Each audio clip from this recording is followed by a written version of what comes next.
Selama periode 2019-2024, anggota Dewan telah menyelesaikan 225 rancangan undang-undang menjadi undang-undang. Hal itu dikatakan Ketua DPR RI Puan Maharani.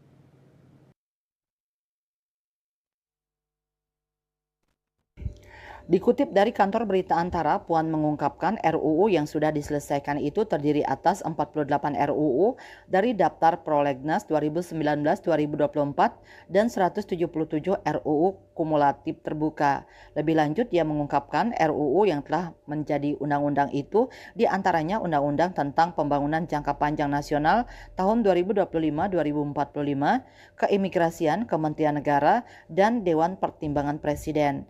Puan menambahkan tugas pembentuk undang-undang adalah kerja bersama antara DPR dan pemerintah sehingga menjadi komitmen bersama untuk menyelesaikan daftar program legislasi nasional prolegnas yang ada sebelumnya.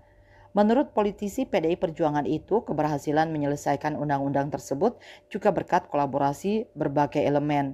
Puan menambahkan Indonesia sejak 2019 sampai 2024 telah melalui banyak permasalahan, mulai dari skala global hingga domestik. Namun semua itu berhasil dilalui dengan baik oleh Indonesia.